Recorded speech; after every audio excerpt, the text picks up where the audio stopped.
Over the weekend in Portland, a far-left activist group was protesting police brutality. It was then reported that a shootout occurred. One of the extremists was killed, several others were injured.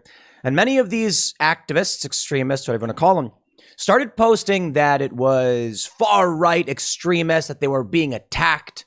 The police held a press conference that Antifa immediately came to and started shutting down, chanting, yelling, denouncing white supremacy. The story's actually much worse than the way Antifa framed it. Now, the Antifa types are framing it as though they were attacked by the far right because they're politically motivated. They want people to join their side. The reality is, well, the New York Times and many other outlets are reporting it was an armed homeowner who attacked them. Someone in Portland who knows about Antifa's violence, knows about the threat they pose, warned them, and then a shootout occurred. Antifa was armed. One individual had a rifle, apparently opened fire. There may have been a shootout between the individual and the group, extended over I don't want to say extended period of time. I was going to say that, but it wasn't just like he opened fire on these people. No, they returned fire. And one of these individuals, these Antifa individuals, went to the police and turned in their rifle. But the police also believe that they began tampering with the crime scene, picking up shell casings and trying to obfuscate what really went down. The reason why I say it's much worse that a homeowner got into a shootout with Antifa is not to say that the homeowner was wrong if they were acting in self-defense. I don't know for sure. I can't say an individual lost their life in this. That's always tragic. And this is exactly why we want to avoid political conflict and potential civil war. The reason I say it's worse, though, to get back to the point, is that it's not political. It's a regular person saying these extremists need to stop. It's a regular person being pulled into the fray. When regular people that don't want to be in politics, that don't care for politics, start getting involved in politics, it's when you see that we are all being swept up in some kind of conflict. And it's a scary prospect. When the fighting is just between the far right and the far left, or however you want to phrase it, well, that's somewhat insular, somewhat isolated. Regular people can look at Antifa and whatever right-wing group that are fighting in the streets and be like, these people need to stop fighting. But eventually, when many people lose their lives, when Antifa destroys your city, they destroy your businesses, and they go around with guns threatening people, regular people say, enough. Aaron Danielson in Portland was shot and killed by Antifa. During the Chaz Chop in Seattle, I believe it was 3, maybe 2 people who were killed. There was an SUV with 2 teenagers, and the Antifa extremists unloaded into it. That may have been the fault of the police, actually, because the police apparently kept claiming the far right was going to attack, trying to antagonize them. And so they went nuts. And when someone saw a white SUV, they were like, it's the white supremacists, and just started opening fire, hundreds of rounds. I believe 5.56, I'm not sure, from semi-auto rifles, and they killed a teenager. So when you're a regular person and you live in Portland and you know because you've seen it, that these extremists are dangerous murderers, what do? Apparently in this story, the homeowner told them to get the F out, and if they went anywhere near his home, he would shoot them. Well, you got to understand, this is a violent political faction who has engaged in armed conflict before, pulling people from their vehicles and beating them. Yep. Rerouting traffic and controlling streets. And yes, killing people. Aaron Danielson. Now, if you're a homeowner and you see these guys and they're armed, one of the protesters turned in a rifle to the cops. You see an armed group of extremists marching around, and you say, I am warning you to stay away from my home. And they don't listen, and they're murderous. I'm not surprised a homeowner did this. I'm worried that it escalates from here. We don't want it to happen. We don't. And it's unfortunate, it's extremely tragic. Someone lost their life, but this is the direction we're going.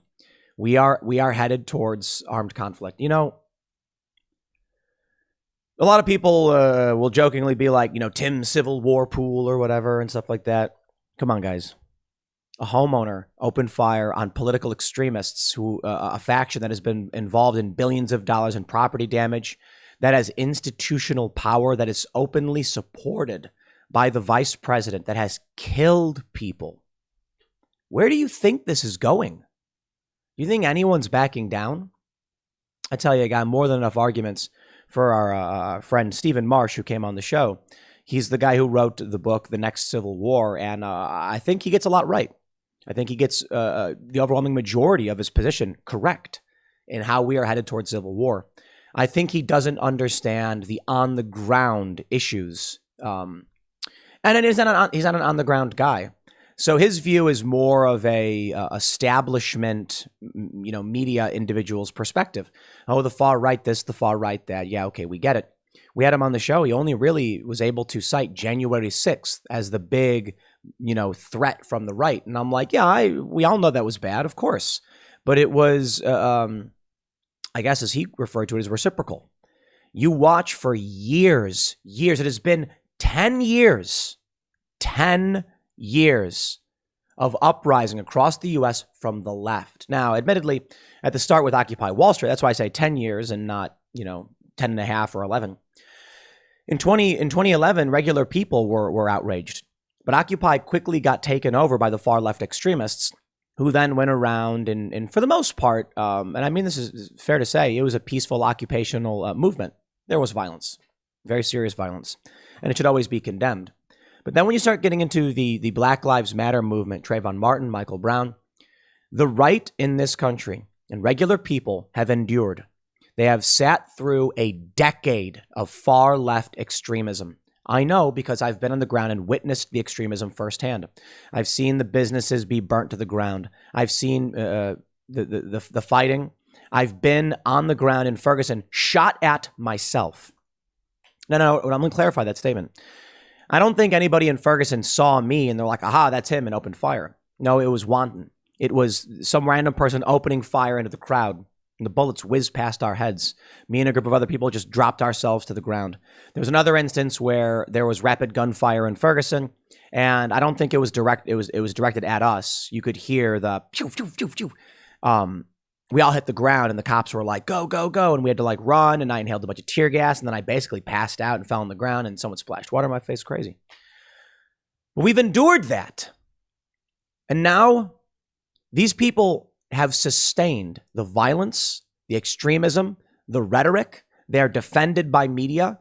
These activist groups, these extremists, I don't even call them activists, these violent political extremists have allies in media trying to cover up what's going on. And a homeowner says, no. We're at the point where Portland, I feel like if you're still in Portland, I don't know what you're doing there. The cops, I don't know what the cops are doing there. You don't want to be there. The New York Times, I'm sorry, not the New York Times, Time Magazine, they've got this writer saying no, there will not be a civil war. I'm like, yo, we're in it. Stephen Marsh, he said we're in civil strife. That's what he called it. And he said civil strife because there's 70 plus political killings every year. He's wrong in my opinion on some of the details.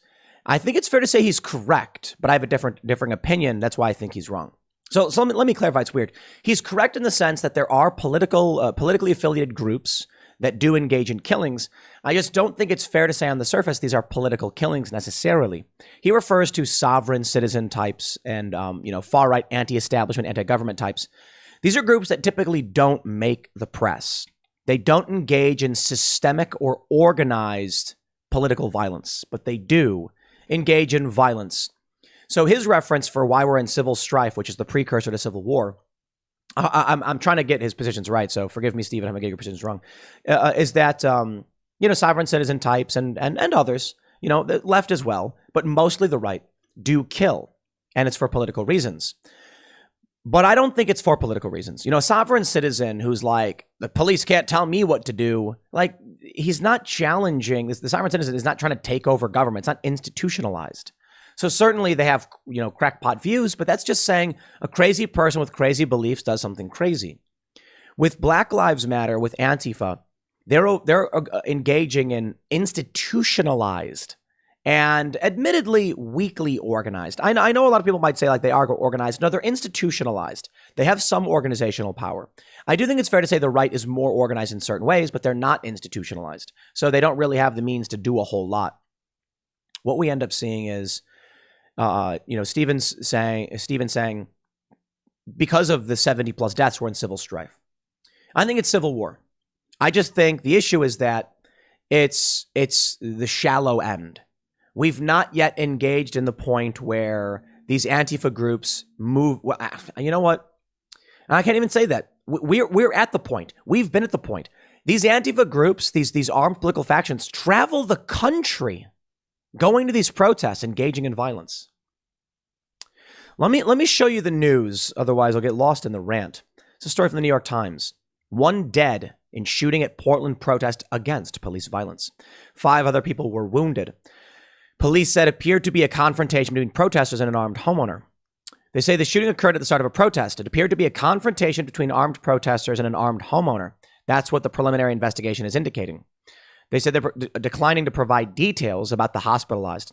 The statement added that detectives believed a large number of people either witnessed what happened or recorded the incident. It's a very complicated incident, and investigators are trying to put this puzzle together.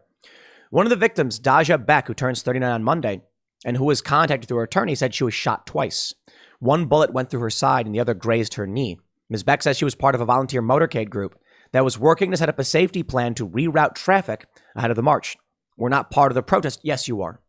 Yes, you are. She said, adding that no one in the motorcade group was armed. That's the trick and the manipulation that the New York Times aids and abets these groups. It's how they obfuscate what they do. A motorcade group. They go in front of the protest and reroute traffic. Why? They control your streets. They tell you where you can and can't go. In Provo, Utah, when Black Lives Matter extremists were in the street and an SUV tried very slowly going through, one of them ran up and put a bullet in the driver. In Provo, Utah. Look it up. So these groups are like, oh, no, we're not part of the protest. We just redirect traffic. Yeah, sure. We know who you are. We know why you're there, and we know what you're doing. When they say no one in the motorcade group was armed, it's a manipulation. The motorcade group is part of Antifa. Antifa was there armed. Anybody who threatens the motorcade group would be defended by Antifa. Anyone who challenges the motorcade group would be threatened by Antifa. And there's literally video of this. A man was driving in his vehicle when a group tried blocking his car. The man pulled out a gun and said, "Get the F out of my way." Why? The people in the crowd all had rifles. There's no difference between the motorcade group. It's like saying that when you're working on you got a construction crew on site. Well, look, the guys doing the concrete are part of a different group than the guys doing the framing. They're not the same group. Shut up. You're one group. You're doing 2 different things. Mrs. Beck and the group were working with one woman riding in the back of a truck because she walked slower. A man approached the small group, she claims, screaming that they were violent terrorists and repeatedly calling them a misogynist vulgarity. The man said that they were the people responsible for violence in the city. Beck recounted, adding that he said, "If I see you come past my house, I'll shoot you." You know, let's break through the manipulation from the far left. Could it have been that this guy did call them violent terrorists? Absolutely, I believe it. Could it have been that he said that he said they were responsible for the violence in the city? Absolutely, I believe it. Could it have been that he said, "If I see you come past my house, I'll shoot you"? Absolutely. But what they're probably stripping away is the more balanced context here. If I were to make an assumption, and I'd have to because this is just one individual statement, and this individual is untrustworthy and a violent political extremist, all of these Antifa types are. If you have a group of people walking around with rifles and they have and intend to shoot people, and you're working alongside them, you're a part of that group. This goes for the right the same as the left. "If I see you come past my house, I'll shoot you," he says. Okay, let me tell you what I think happens. There's probably a guy seeing the group, a small group of women, the New York Times says, sure. He sees the group, regardless of who they are. Some of them are armed. It's a fact. And he says probably something like, get out of my neighborhood. Don't bring this stuff here. You guys bring death and violence. And they probably told him to shut up. They probably said, we'll march where we want. They probably said free speech, blah, blah, blah. You know what? I don't know if they did, but I will say they do have a right to march around, and they do have a right to be armed. Second Amendment, First Amendment. I can respect that 100%. He says, if I see you come past my house, I'll shoot you. Perhaps he did. But what did they say to him? Did they say something like, we can do what we want? Did they say something like, we'll shoot anybody if they try and stop us, if they get violent with us? Was there reciprocity here that we're not being told because this is an extremist faction seeking to lie to gain power? That's what I believe. You can't trust these Antifa types. They have killed. They will likely kill again. Now, there are far-right extremist groups that have killed and will kill again. I absolutely know that to be the case. I believe it to be true. But sovereign citizen types that they're out in the middle of nowhere. They're not wanting to pay taxes. So what? Okay? If they commit a crime, you stop them. If violence breaks out, you stop them. I can respect that when they try and go after these groups. Don't like any of that either. What happens when you live in a big city and you have these people walking around with rifles in your neighborhood and you say, get out of my neighborhood. You don't live here. You have no right. And as a homeowner, you're threatened by these people who have killed before. Let me put it this way. If a bunch of Klan members went marching around yelling Klan stuff, I'd be very alarmed. In fact, I'd tell them, stay the heck away from my property. Don't come anywhere near me. I don't trust you. Your group is historically violent, beyond reproach, and I will defend my neighborhood if you bring violence here. And that being said, I believe in the Second Amendment and the First. If Antifa were walking down the street near my home or the Klan and they were armed, I'd tell them to get the F out. We don't want their garbage here. And that's about all I would do. Now, if they engage in any act of violence or threatening manner, I would defend my neighborhood absolutely from any violent extremist group. The issue is we're not seeing the Klan go march through neighborhoods. And if they were, the media would be running it 24/7. We have seen right-wing groups go and march for free speech, but they go unarmed. Often. In more recent times, they have been armed. But you know what? I don't care who's coming through my neighborhood. I don't care what group. Bring it somewhere else. Now, if you got Proud Boys or whatever, and they're not strapped, they're not armed, I'm not going to be that worried about it. If they are armed, same as with Antifa, I'll say, you got a right to keep and bear arms, but I'm watching you. Don't do anything threatening. You're playing a dangerous game. The dangerous game is not the right to keep and bear arms. The dangerous game is not having a weapon and exercising your rights. The dangerous game is being part of a political faction that has taken violent action against civilians and bystanders. Now, truth be told, the Proud Boys don't do that. But certainly Canada will still call them terrorists. And truth be told, Antifa does do that. So I can certainly understand why a homeowner would not care if he saw a bunch of Proud Boys walking down the street. Probably would still be upset, don't get me wrong. But Antifa are the ones who have smashed windows, burned down buildings, and killed 30 plus in the past year. I'm fairly certain, I could be wrong, I don't think the Proud Boys have killed anybody. But I don't need to just use that one group and say, aha, the Proud Boys didn't kill anybody. Well, look, there are far-right groups that have. Like, the Klan is particularly irrelevant these days. I think it's estimated in only a few hundred to thousands of people are active members. And when it comes to overt white supremacy groups in the U.S., there's only around 10,000 people estimated by the federal government. I can understand why people are upset about this, and they're worried about this. They say they tried to calm him down, but as Miss Beck looked toward the crowd and her friends, that's when he started shooting. I don't believe it. I do not believe these people. Check this out. We've got some tweets, right? Shane D. Kavanaugh for Oregon Live says, initial investigation suggests an armed neighbor opened fire and struck multiple people. At least one protester returned fire, critically wounding the man, per the source. 3 of the people wounded, including an armed neighbor, have life-threatening injuries. The guy who opened fire is dying. So they want me to believe that this guy randomly ran up and started shooting at him? I don't buy it. Investigators recovered at least 8 shell casings from the neighbor's .45 caliber gun. Cops found 1 rifle round. Investigators believe people at the scene removed other shell casings. So let me tell you what happened. We don't know how many shots were fired by Antifa because they tampered with crime scenes. They did it at the Chaz Chop. the autonomous zone. After they unloaded hundreds of rounds into an SUV and killed a teenager, they went and stripped the vehicle of evidence to make sure the cops can't figure out what happened. No, I'll tell you what I think happened. I think the neighbor was fired upon first. I really do. Why? Because we've seen the videos where a guy is in his truck and they beat him. They are armed with rifles threatening the guy. And so he gets out, he shows his weapon and says, back off. So they beat him and drag him from his vehicle. You want me to believe that the neighbor who's uninvolved is the guy who initiated the conflict? And take a look at this. We have more lies here. Andy No tweets, disinfo from Alex Z and the Portland Mercury. Portland police said the protest was armed. Antifa celebrated critically injuring the man in a shooting. And the Oregonian reported that one of the armed militants turned himself into the police. We were unarmed and actively working to de-escalate him and get him to leave. One of the people shot Saturday night told us. He wasn't threatened by us. He walked up to us yelling about protesters in his neighborhood and opened fire within 90 seconds. Don't believe you. That guy's critically injured. Where's his testimony? And you say you were unarmed? Then how was he critically injured? Look at this.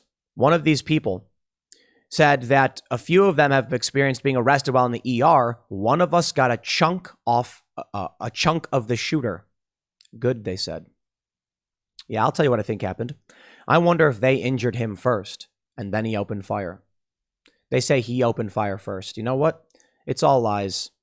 It's all manipulations. It's all for political power.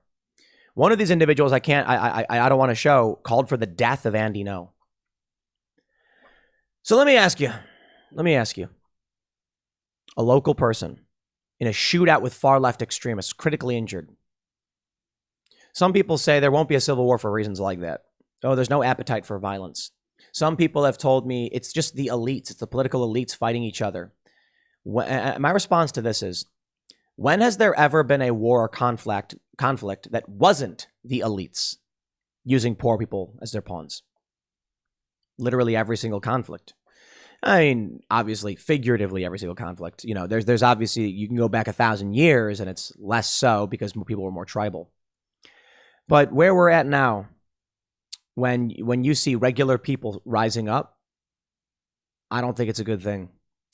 I think something needs to be done to stop Antifa because the cops won't do it. Cops in Ottawa are just beating people. There's cultural problems around police. Cops are not engaging. In Seattle, in fact, they've defended Antifa. Good luck back in the blue. They're going to defend Antifa every chance they get. In New York, they defend Black Lives Matter. They'll arrest you if you oppose them. You'll go to prison. Antifa gets away with it. Look at January 6th compared to January 20th. January 20th, 2017, 300 plus people go around ransacking DC. I was there. I watched it happen. And the police did, weakly try getting a conviction. No. Not only did most of those people get acquitted, or I should say, charges were dismissed. They sued the city and won, and they received millions of dollars. January 6th, that insurrection, solitary confinement. So you see what's going on. When regular people start stepping into the fray, that's when things get crazy. In many civil wars, there's not just one or two factions. In Syria, I believe there was like 12 or 13. In Egypt, during the past revolution several years ago, there were like 10 or 11 different factions. Granted, they weren't fighting each other. They were all fighting the government, but it still led to chaos in the streets and people being gunned down by the military. So I wonder, I really do, I wonder. There are a lot of experts who believe civil war is extremely likely. Regular people genuinely believe that, I think around like half this country believes that we are approaching a civil war. And there was this great poll of 5 different regions of the U.S., Northwest, Midwest, South, etc. They asked people whether they thought that their region should break off from the U.S. to form its own country. I did the math, broke down each region by population size to extrapolate the data and normalize it for each region. And 37.2% of the U.S. is in favor of their region shattering off, fracturing off from the federal government and forming their own regional country. In the West, it's mostly Democrats. In the South, it's mostly Republicans. In the Midwest, it's mostly independents. And then up in the Northeast, There's the Heartland area. Up in the Northeast, Heartland area is like Illinois and like the Great Lakes. That's mostly independent voters want to break off.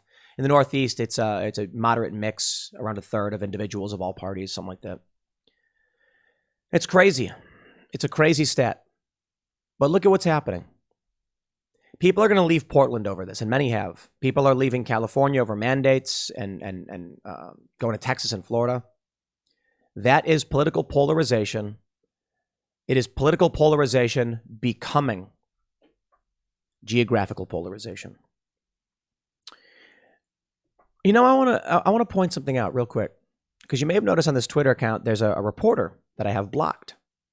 The only reporters that I've ever blocked, I shouldn't call them reporters. I don't block reporters. I block individuals who work for nonprofit activist organizations that seek to smear and propagandize. I think it's fascinating that whoever this person is now works for the Portland Mercury. And I'll leave it there. Next segment's coming up at 1 p.m. on this channel. Thanks for hanging out, and I'll see you all then.